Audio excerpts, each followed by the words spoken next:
I was just reading through your writing, Jennifer. I'm seeing some pretty interesting things here. So let's go ahead and go through that. Then we'll take a look at the poster. We'll take a look at the requirements, make sure everything's in place. Then we'll talk about layout and typography and some of your other design choices. Okay, this is the first poster I've ever done. Posters are a blast. If I had it up to me, I would do posters for the rest of my career. I love doing posters. All designers love doing posters. I think the combination of communicative value along with the ability to flex your creative muscles is just wonderful in posters. So glad to hear you enjoyed this. Seems we have done a lot better late than never. Okay, the most challenging part for me was working with 7 by 15 page requirement. Absolutely, that's why we give you that odd page size to work with, because it's meant to be a challenge. The poster was created in 7 by 7 grid. Good. There are some elements that are breaking out of the grid. I would say there's some optical improvisation. That's fine. That's absolutely fine. That's how I work. I typically set up a grid, a predetermined grid, and then I'll optically improvise based on the elements that are contained within the composition. Line some of the elements up with them. Okay, I know your thoughts. Okay, PDF. Okay, let's go ahead and take a look. I've got you up right here, and of course I want to fit that in the window. So let's go ahead and take a look. So let's take a look at the requirements. Make sure they're all there. Object must be dominant. It is, but it's too small. I think it's too small. I really do. I think that if this was really large, it would create a really super interesting focal point. Right now, as we can see, these are giving this image a little run for the money in terms of dominance, in terms of first position in hierarchy. Why? Because they're pretty large. They're basically the same size as the face of the clock. So you want the viewer to look at this first, right? That's your dominant image. I would recommend making that a little bit bigger. You can even do it a little more interesting bleed. One of the things in our lecture, and one really interesting thing, is the fact that you don't have to include the whole image. I mean, you could theoretically just include this portion of the image, really crop it big, and the viewer will get it. That's the neat thing about images. Okay, object must be dominant. Object must be shown with someone using it or interacting with it. Got it? Must show an image of which is the result of using the object. We don't have that image here.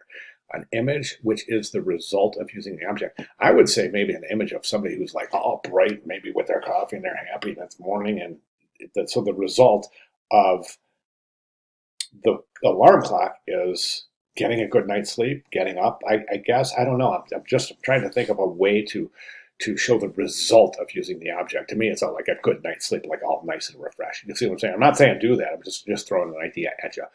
Must show at least 2 components.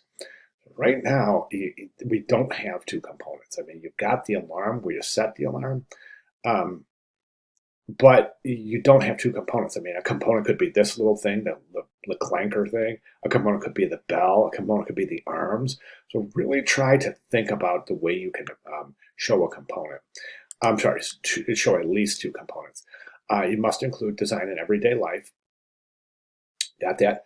White background only, 7 by 15. Got that? Image must come in contact with the edge of the page somewhere twice. Got that? Your design must combine images that are in boxes as part of the background and cropped individually and in boxes. Good. Full color, keep the image dominant. You must use a grid. Okay, so let's go from here to talking about the composition. Now, the design in everyday life. Well, let's start with the design in everyday life. We're not current. I mean, look at the gap between the D and the E. So remember, everything we, excuse me, I'm starting to lose my voice already. Everything that we have learned so far should be employed in this poster. So you watch your kerning. This has to be current. Design in everyday life. You could even really try to get really creative with that title area. In the examples, let me see, where do I want to go from here? I want to go to course announcements. How to complete. Welcome to week 4.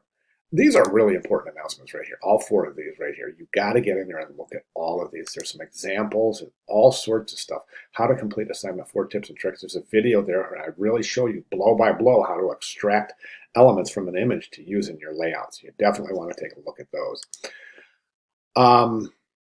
Okay, the color pink here, to me, it's a little random. And the reason I say that, let me see something here. I just want to zoom in here. And it looks like the background wall is pink, okay? and it looks like that's got like a pink hue to it. So I'm guessing that's where you came up with the pink.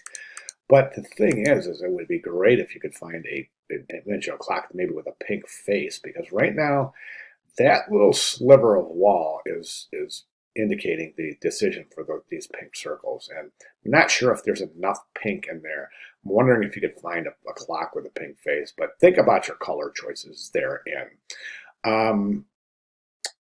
Okay, this is a good idea. This is good visual mimicry right here. The circles, that's fantastic. And then right here, you've got this leading line going from the title to the clock, but it isn't actually going for the title. It goes from off the page. I'm thinking maybe go like this, design in everyday life. I don't know, maybe start it here and come down so that we're making a connection between design and the clock with the leading line. Because right now, this leading line is going right, whoops, going right off the page. You see what I'm saying? Okay, as far as your type goes, I think this is done pretty well, but I think the typographic color here is a little bit light. Now, if we take a look at consistency and contrast throughout the composition, we can see everything is really dark. Okay, it's got some good contrast here, great contrast here, here, but this is it's so light in typographic color. The paragraph is set quite nicely, I will say. You got this nice little word wrap around here, which you may have to recompose once you address the size and the scale issues I mentioned. But so the color is a little bit light, just a little bit light. So you can maybe select a different typeface to darken up that color. I wouldn't recommend, I think the leading and kerning is pretty nicely done. It might even be a little bit loose in your leading. I think those lines are pretty wide apart.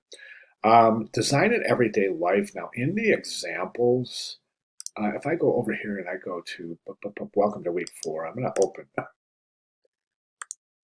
that guy up, and in the examples, I want to show you one example and maybe get you to think about your typographic composition for the title area. That's gorgeous, isn't it?